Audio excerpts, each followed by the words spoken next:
Hi guys, and welcome to another book inspired look video. This time it's for Winter of the Witch by Catherine Arden. It is the final book of the Winter Night trilogy, following our main character Howdee-haie in a sort of medieval Russia where folklore and demons and winter gods and all these things are prevalent in this time.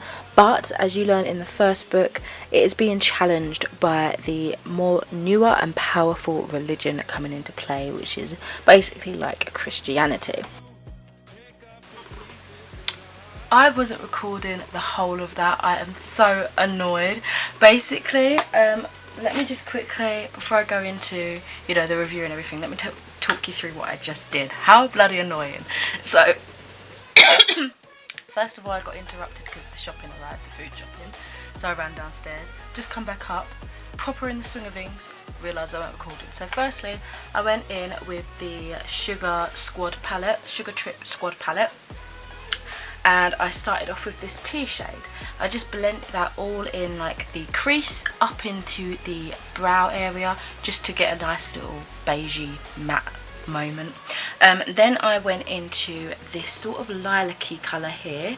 It's a really nice shade, and I put that just sort of as if I was doing transition again, but just in the first half of my crease.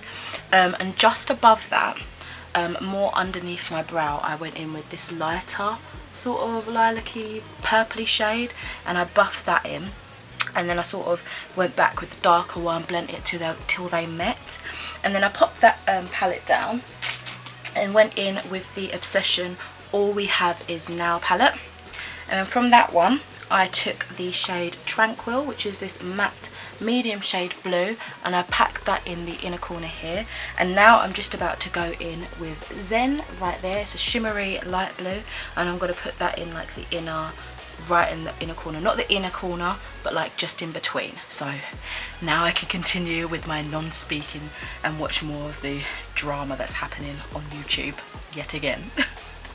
So that's kind of the general synopsis of the storyline. Obviously each book expands on different challenges, and the characters and everything just gets taken to a whole new level. So if you haven't read these books, please do not watch this review, because obviously it's going to spoil the first two books, because I'm going to be talking about the third and final book. So without further ado, let's go into this.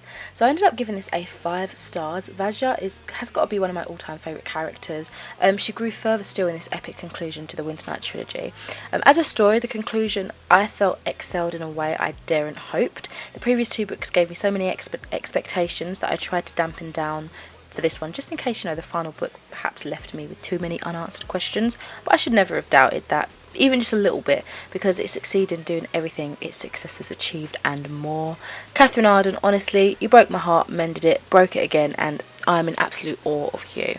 So I don't often like time jumps, but I feel like with this character, I wouldn't mind a short novella set a few years later, although I'd still want to know every single thing she has done, learned, failed and achieved in her continued journey between the worlds of men and demons.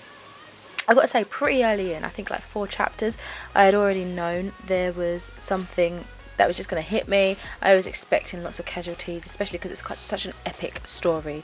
You can't think everybody's going to come out of this all right. And yeah, 4 chapters in, I was already tearing up. I was getting quite emotional. After all, this book was dedicated to a lot of the battle between men and charity, between Christianity and paganism, between men and men. However, I wasn't expecting all of the chaos and deaths so soon, so it definitely hit me pretty hard. But in saying that, from the tone of the scene, I did get like a bad feeling. I was expecting something sinister to arise. As for the characters in general, although we see more of the, I guess you would call them unclean forces, is how they've referred to sometimes in the book, I would still say we follow a much smaller cast, especially when compared to learning all the names of the characters back in book 1, and then being introduced to more, or older yet changed characters when we went to Moscow in book 2. Sorry, I never know whether it's Moscow or Moscow. I think it's Moscow that I'd pronounce it. I'm not sure. Please correct me if I'm wrong. Anyway, everything was established, obviously. We really focused on Howdee-haie and her allies and her foes. It was easy to just follow, yet it still felt so complex, and the characters themselves just performed really well. Howdee-haie herself, as I mentioned, she's one of my favourite characters now, without a doubt, hands down. She battled with so much, and as she developed with her magic in particularly, So many truths about her family became clearer, and so much about herself. I honestly felt like, I don't know, like she found herself within learning all these different things about life and magic and things like that. She felt like she belonged in this in-between. I'm really happy that she found her place. Just want to mention one other character. Constantine shocked me. He was just as creepy and conniving as he was in the previous book, but I didn't think it would go further into like a dark craze, but also embedded with the doubt of what he was doing also. So it was interesting to see that he had some sort of conflict within his own morals, and he knew what he was doing was wrong, but you know, it was interesting to see that difference battling within his own mind.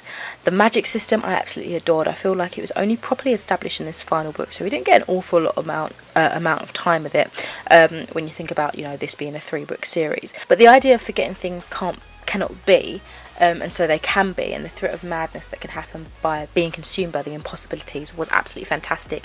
It took more of like a philosophical, I can never say that word, mindset. Like, it made me really think about the magic system. But yeah, I thought that was fantastic, and yeah, I would have liked to have seen more of it, but I kind of understand why we only kind of learnt more about it in this final one. It just made much more sense. If you want to know about some spoilers and such, I do have my Goodreads link down below. You can just check out the books I've recently read, and you will find my review including spoilers written there for you. So I will say, I've got one silly question, but what happened to all the horses she ended up hijacking and joining forces with along the way? I like to think they lived happily ever after, but you know, medieval Russia, perhaps not, I don't know. So as you can see, this trilogy has vastly turned into one of my all-time favourites, one that I will constantly be recommending. Looking back a few years ago, back in 2016 I believe, I'm so glad that I decided to request this book and got granted a copy of The Bear and the Nightingale from NetGalley. The trilogy was just amazing. It was phenomenal. I don't really have any words to describe my feelings on completion, you know. It was just amazing. Definitely recommended. Now, just quickly, I wanted to have a little talk about the colours I chose for my inspiration for this book. So I wanted to go for like icy cold inner corner for like the winter aspect, melting into the hot shades on the lower lash line and such, and the outer half of the eye to represent the fire, and the dark purple under the brow to hint to the midnight. It did turn out a bit too pastel, a little bit too West Ham, but I feel like if I would have added a little bit more depth, it would have given that oomph a bit more, but I am happy with how it turned out. So let me know what you thought about the book itself, what you thought about the trilogy overall, and if you like the makeup, I don't know. So, it did turn a little bit West Ham-ish, but I couldn't get like a vivid enough orange and red, but I don't know, I think it turned out nicely. I know I would have already been doing my voiceover of the ideas that I tried to get through this, like what inspired the look, and I always worry that red and blue is going to turn out West Hamish. It did. I needed to go a little bit deeper and a little bit more obvious with the red tones, I think, but I worked with what I had, and I think it turned out well. So let me zoom you up out a bit. As usual, thank you so much for watching. I'll speak to you in another video soon. Oh, if you've read this book, let me know what you think. Who's your favourite character? I'd love to know. Bye!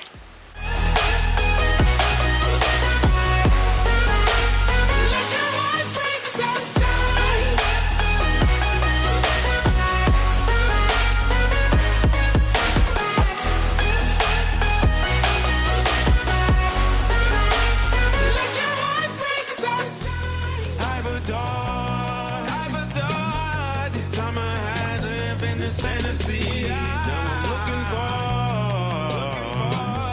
a way to better me, a remedy.